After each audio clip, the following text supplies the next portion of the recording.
Assalamualaikum warahmatullahi wabarakatuh. Tahukah kalian, di balik proses penjualan balango yang digunakan untuk memasak masakan Padang, ternyata para penjualnya mendapatkan sindiran dari pembelinya atau masyarakat sekitar tempat mereka berjualan. Apa saja sindiran tersebut?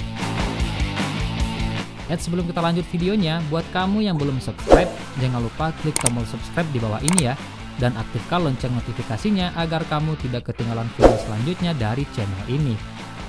Share ke media sosialmu juga ya, bersama kita berbagi info menarik lainnya yang ada di Minangkabau.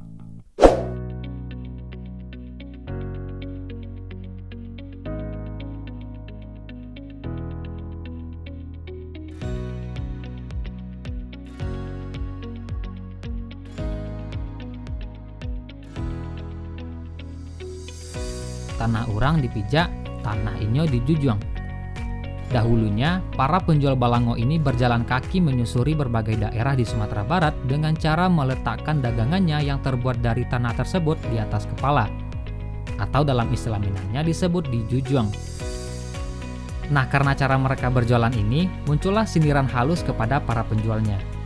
Tanah urang dipijak, tanah inyo dijujuang, yang artinya tanah orang lain mereka jadikan pijakan, sedangkan tanah mereka sendiri diletakkan di atas kepala. Ungkapan ini juga termasuk ke dalam contoh kiasan di Minangkabau, seperti yang kita jelaskan di video sebelumnya ya. Balango pacah, bibia nyo bawa pulang. Dalam berjualan, terkadang ada saja balango tersebut yang pecah atau rusak karena benturan yang terlalu keras atau terjatuh pada saat mengambilnya. Hal inilah yang menjadi candaan yang diterima oleh penjual tersebut. Balango atau pariwa ini berbentuk bulat dengan adanya pinggiran yang melengkung ke bawah.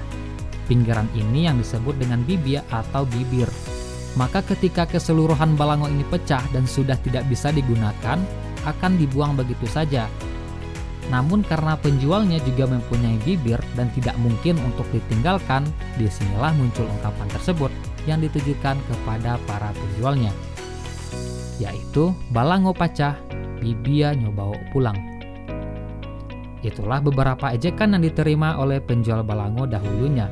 Seiring dengan mudahnya transportasi, para pengrajin ini sudah tidak perlu berjualan dengan berjalan kaki seperti dahulu. Karena para pembeli ada juga yang datang langsung ke tempat pembuatan balango ini.